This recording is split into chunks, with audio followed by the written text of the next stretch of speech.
নমস্কার বন্ধুরা, চলে এসেছি নতুন ভিডিওতে। আজকে একটা খুব ইম্পর্টেন্ট আপডেট নিয়ে আমরা আলোচনা করব। রোলস রয়েস, ঠিক শুনেছেন, গাড়ি কোম্পানি রোলস রয়েস অ্যানাউন্স করেছে যে তারা চায় ইন্ডিয়ার সাথে ফাইটার জেটের ইঞ্জিন বানানো, ইন্টেলেকচুয়াল প্রপার্টি ট্রান্সফার করে ইন্ডিয়ার সাথে মিলে তারা ফাইটার জেটের ইঞ্জিন বানাবে। ইন্ডিয়ার জন্য এটা খুবই একটা ইম্পর্টেন্ট আপডেট, এবং ইন্ডিয়া কি আদৌ রোলস রয়েসের সাথে বানাবে কিনা এটা নিয়ে একটা বড় ডিসকাশনের প্রয়োজন। আর এই ভিডিওতে আমি সেই ডিসকাসটাই করবো আপনাদের সাথে। কি, কেন, কিভাবে, ইন্ডিয়ার লাভ কি, লস কি, সবকিছু ডিসকাস করা হবে। তোর সাথে থাকে রোলস রয়েস কি অফার করছে সেটা আগে আমাদের বুঝতে হবে। রোলস রয়েস এখানে যেটা বলেছে নিউজে, আমরা ইন্ডিয়ার সাথে কো ডিজাইন, কো ডেভেলপ করবো জেট ইঞ্জিন। জেট ইঞ্জিনের টেকনোলজি এতটা ইম্পর্টেন্ট, ইন্ডিয়া চাঁদে পৌঁছে গেছে, ইন্ডিয়া মঙ্গল গ্রহে পৌঁছে গেছে, ইন্ডিয়া স্পেস খুবই সাকসেসফুল স্পেস সেক্টরে, বাট আমরা এখনো পর্যন্ত জেট ইঞ্জিন বানিয়ে উঠতে পারি। জেট ইঞ্জিনের টেকনোলজি মাত্র 4টি দেশের কাছে আছে, America, Russia, China and France. ফ্রান্সের কাছ থেকে রাফেল কিনি, রাশিয়ার কাছ থেকে আমরা সুখোই কিনি। জেট ইঞ্জিন আমাদের কাছে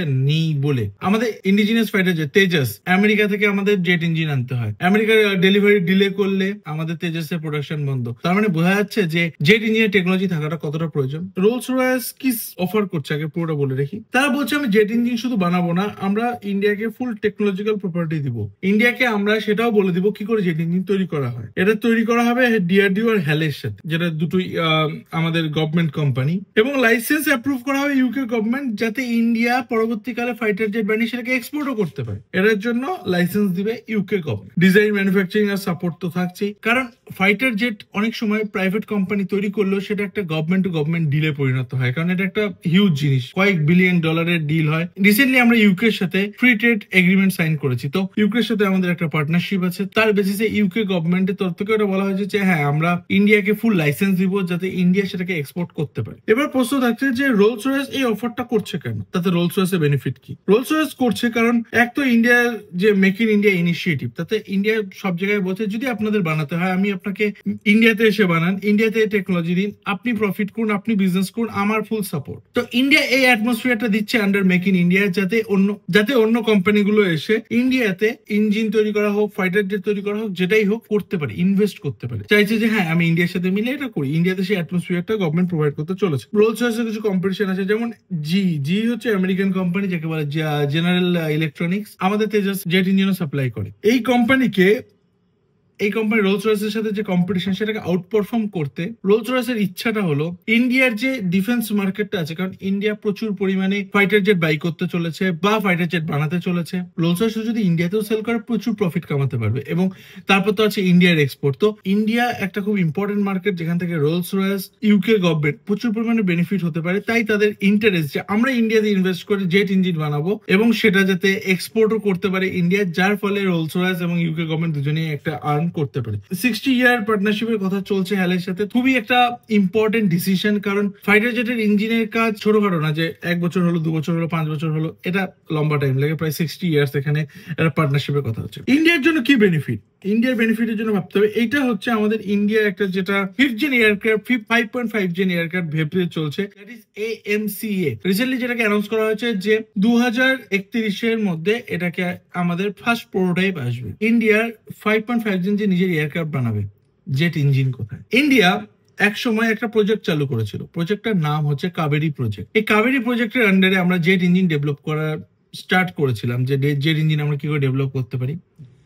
আমরা কখনো এটাতে সাকসেসফুল হয়ে উঠিনি। আমরা গভর্নমেন্টের তরফ থেকে সেই পরিমাণ ইনভেস্টমেন্ট করা হয়নি, সেই পরিমাণ ট্রায়াল ফেসিলিটিস ছিল না, এবং একটা লম্বা 30-35 বছরের ট্রাই এন্ড এররেও আমাদের সেই টেকনোলজিটা আমরা অ্যাচিভ করতে পারি, যে টেকনোলজিতে আমরা ইন্ডিজিনিয়াস জেট ইঞ্জিন বানাতে পারবো।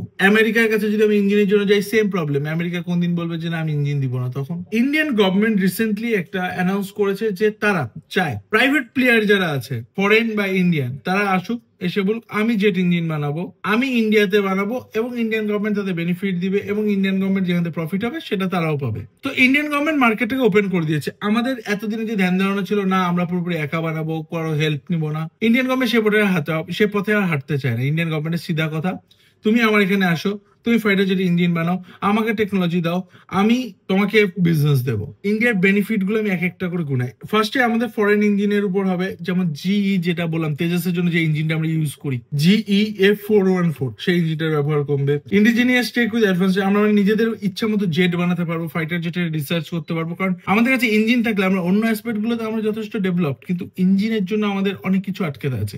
তো আমরা সেই জিনিসটা করতে পারবো। এক্সপোর্ট বাড়বে, আমাদের ডিফেন্স এক্সপোর্ট। আপনি যদি ভেবে দেখেন আমেরিকার ইকোনমির মেইন পার্ট কি, অবশ্যই আমেরিকাতে টেক কোম্পানি আছে, সব আছে। আমেরিকার ইকোনমির মেইন পার্ট হচ্ছে আমেরিকার আর্মস, অস্ত্র।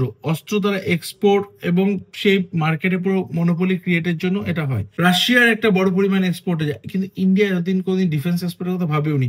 আমরা রিসেন্টলি মিসাইল এবং ব্রহ্মস, এই যুদ্ধের পর ব্রহ্মসের ডিমান্ড বাড়াতে আমরা অনেক সময় ব্রহ্মস এক্সপোর্ট করবো। ফাইটার জেট আমরা যদি প্রপার একটা বানাতে পারি সুন্দর, আমরা যদি এক্সপোর্টও করতে পারি, আমাদের ডিফেন্স এক্সপোর্ট অনেক বেশি বাড়াতে পারবো। এবং সেই এক্সপোর্ট যদি বাড়ে, ইন্ডিয়া অনেক অংশে যেটা বলা হয় সেলফ রিলায়েন্সের পথে হাঁটবে। তো কি কি রিস্ক থাকতে পারে? ফাইটার জেট ইঞ্জিন বানানো খুবই কমপ্লেক্স টেকনোলজি। এমন নয় যে ফাইটার জেটের ইঞ্জিন যে কেউ বানাতে পারবে, বা আপনি প্রসেস জানেন তো আপনি ইচ্ছা মতো বানাতে পারছেন। এটা একটা লম্বা ট্রায়াল এন্ড এররের মধ্যে দিয়ে যায়, বিভিন্ন প্রচন্ড পরিমাণে আর্থিক ইনভেস্টমেন্টের প্রয়োজন একটা জেট ইঞ্জিন ডেভেলপ করার জন্য। সেটাকে ট্রায়াল করতে হয়। ইন্ডিয়াতে সেই ট্রায়াল ফেসিলিটিসই নেই, যেটার জন্য ইন্ডিয়ান সায়েন্টিস্টরা ক্যাপেবল হলেও তারা জেট ইঞ্জিনটাকে সেভাবে প্রপারলি প্রিপেয়ার করতে পারে। এটা একটা ইম্পর্টেন্ট পার্ট যে ইন্ডিয়ার যেটা ব্রেন, এটা উইথ প্রপার ফান্ডিং এই কাজের জন্য লাগানো হয়। আরেকটা জিনিস আছে যে ইন্ডিয়াকে এটাও দেখতে হবে যে অন্যদের কাছে কি অফার আছে। আমরা যাদের কাছ থেকে নিই জি, তারা কি আমাদের অফার করছে সেম অফার?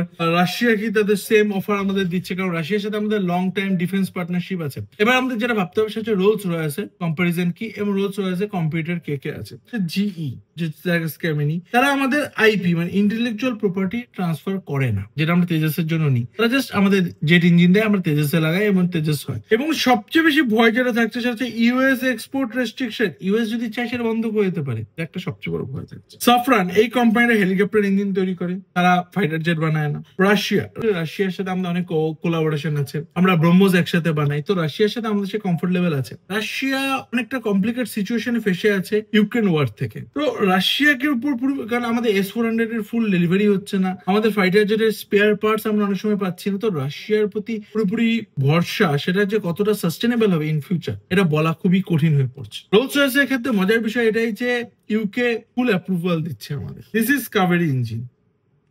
আমরা অনেক ট্রাই করেছি এই কাভেরি ইঞ্জিনটাকে সাকসেসফুলি অপারেট করার জন্য, প্রপার ফান্ডিং হয়নি, আমাদের ল্যাক অফ এফোর্ট ছিল, তাই আমরা 30 বছরও এই জেট ইঞ্জিনটাকে ডেভেলপ করতে পারিনি। ইন্ডিয়া পাকিস্তান ওয়ারের পর টুইটারে একটা হ্যাশট্যাগ চলেছিল যে ফান্ড কাবেরি ইঞ্জিন। কাবেরি ইঞ্জিনকে আমাদের ফান্ড করতে হবে গভর্নমেন্টের তরফ থেকে, যাতে আমরা নিজের ইন্ডিজিনিয়াস জেট ইঞ্জিন বানাতে পারি। গভর্নমেন্ট এখন যদি এটা ফান্ডিংও করে, দ্যাটস আ লং প্রসেস। প্রবলেমটা হয় কি, এই প্রসেস এতটা ডিলে হবে যে অন্য দেশ হয়তো আমাদের থেকে অনেকটা এগিয়ে গেল। তাই ইন্ডিয়ান গভর্নমেন্ট এই প্রসেসটা নিয়েছে যে ফরেন কোম্পানি তোমরা ইনভেস্ট করো, ইন্ডিয়াতে আসো, আমাদের ফুল টেকনোলজিক্যাল সাপোর্ট দাও, আমরা তোমাদের ডেলিভারি সামলে নিব, আমরা এক্সপোর্ট সামলে নিব। আমাদের ডিফেন্স মার্কেট যেটা ইন্ডিয়ার প্রায় 80 to 90 বিলিয়ন, যেটাকে 100 বিলিয়নও যেতে পারে, 100 বিলিয়নও, সেটাতে একটা পুরোপুরি অ্যাক্সেস থাকবে সেই কোম্পানিটার। যেহেতু ফাইটার জেট ইঞ্জিন বানাচ্ছে, ইন্ডিয়ার যত ফাইটার জেট থাকবে ইন ফিউচার সেই কোম্পানির সাথে একটা হিউজ প্রফিটের চান্স আছে। তো ইন্ডিয়া এই অফারটা দিয়েছে এবং সেটাকে র্যাপ করতে চাইছে রোলস রয়েস। ইন্ডিয়ার কি হ্যাঁ বলা উচিত? কারণ আমাদের বেনিফিট আমাদের ভাবতে হবে।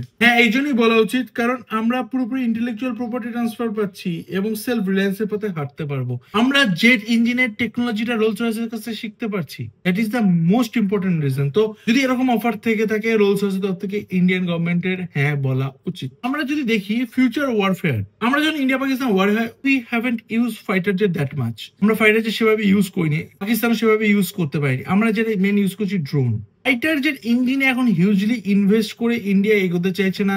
ইন ফিউচার ড্রোন ওয়ারফেয়ারের জন্য ইন্ডিয়া ইনভেস্ট করতে, কারণ ফাইটার জেটের ইঞ্জিনে ইনভেস্ট করলে একটা হিউজ ইনভেস্টমেন্ট। একটা ওয়ারফেয়ারে ইন্ডিয়া যদি ড্রোনের দিকে যায়, সেক্ষেত্রে আমার মতে ইন্ডিয়ার এটাও প্রায়োরিটি থাকতে পারে যে ইন্ডিয়া ড্রোনে ইনভেস্ট করলো এবং সেই ড্রোন দিয়ে আমরা অনেক বেশি ড্যামেজ করতে পারবো। এবং ড্রোন ফাইটার জেটের চেয়ে অনেক বেশি রিলায়েবল, বিকজ ফাইটার জেটে একটা হিউম্যান এরর হতে পারে, ড্রোনে আমাদের সে ভয়টা থাকে না। তো ইন্ডিয়া চায় যে ফাইটার জেট আমার একটা ইন্ডিজিনিয়াস থাকে, সেটা দিয়ে আমি আমাদের যেটা ইম্পোর্ট ফাইটার জেটে, সেটাকে আমি থামিয়ে নিজেদের পুরো ফাইটার জেটে ফ্লিট তৈরি করতে পারি। যেমন রাশিয়া নিজেদের ফ্লিট ইউজ করে, আমেরিকা নিজেদের ইউজ করে, চায়না নিজেদের ইউজ করে, আমরা ইন্ডিয়ানও নিজেদের ফাইটার জেট ইউজ করতে পারি। তাহলে পরে আমাদের জন্য এটা ইম্পর্টেন্ট যে আমরা এই ডিলটাকে অ্যাকসেপ্ট করি। এতে বর্ডার ইম্প্যাক্ট কি হবে, এটা একটা ইম্পর্টেন্ট, কারণ ইন্ডিয়া পাকিস্তানের ফাইট সবসময় থাকে। এয়ার কম্ব্যাটের ক্ষেত্রে ইন্ডিয়া সুপিরিয়রিটি অলরেডি দেখিয়েছে। ইন্ডিয়ার কোনো প্রমাণ করা নাই যে আমাদের এয়ার সুপিরিয়রিটি নেই। ইন্ডাস্ট্রি, জবস অ্যান্ড ইনোভেশন, ইন্ডিয়ার সেই কালচারটাই হয়নি যে আমরা ডিফেন্সে সেভাবে ইনভেস্ট করি, এতদিন তো ছিল না। রিসেন্ট টাইমসে গভর্নমেন্ট ডিফেন্স এক্সপোর্টের উপর খুবই ধ্যান দিয়েছে। ইন্ডিয়ার ডিফেন্স এক্সপোর্ট অনেকাংশে বেড়েছে। এখনো পর্যন্ত আমরা সেই পিকে পৌঁছাইনি যে পিকে আমরা পৌঁছাতে চাইছি, তাই এটা খুব ইম্পর্টেন্ট। ইন্ডিয়া এটা দেখবে যে কি করে ইনোভেশনটাকে আনা যায় জেট ইঞ্জিনের ক্ষেত্রে। ইন্ডিয়া পাকিস্তান ওয়ারে ব্রহ্মস ইউজ করলো, প্রচুর দেশ ইন্ডিয়াকে বলছে যে আমাদের ব্রহ্মস সাপ্লাই করো, আমাদের ব্রহ্মস সাপ্লাই করো, আমাদের ব্রহ্মস সাপ্লাই করো। এটা হচ্ছে ডিফেন্স এক্সপোর্টের পাওয়ার। আর মেন থাকছে যে এই সেই কাবেরী ইঞ্জিন, এই কাবেরী ইঞ্জিনে আমাদের কতদিনে হাতে পাবো, কিভাবে পাবো, এবং আমাদের AMCA যেটা আমাদের 5.5 জেন এয়ারক্রাফট আমরা যেটা তৈরি করতে চলেছি, সেটাতে কি করে আমরা ইন্ডিজিনিয়াস জেট ইঞ্জিন ব্যবহার করব সেটা দেখার থাকছে। আমেরিকা, চায়না, রাশিয়া অত সহজে আমাদের সাথে দিতে চাইবে না ফাইটার জেট। আরেকটা কথা, রাশিয়া কিন্তু এটাও দাবি করেছে যে আমরা ইন্ডিয়াকে চাইছি সুইফট আমরা একসাথে বানাই। কাছে এখন ভ্যারাইটি অপশন আছে, ইন্ডিয়াকে দেখা উচিত, কারণ সময় আমাদের কাছে কম। দুনিয়াতে একবার 6 জেন এয়ারক্রাফট আসছে, এখন আমাদের কাছে 5th জেন নেই নিজেদের তৈরি। অন্তত আমরা কিন্তু সে কিনে কি লাভ হবে, আমাদের নিজেকে সেলফ রিলায়েন্স হতো। তো ইন্ডিয়ার যত তাড়াতাড়ি সম্ভব পথে কি হবে সেটা ডিসিশন নেওয়া এবং এগিয়ে যাওয়া। তো যাই হোক, আজকে এই পর্যন্ত, দেখা হবে আপনার সাথে নেক্সট ভিডিওতে। সঙ্গে থাকবেন, নমস্কার। আর প্লিজ চ্যানেলটাকে সাবস্ক্রাইব করবেন, নতুন চ্যানেল তো একটু সাবস্ক্রাইব করলে ভালো লাগে। নমস্কার।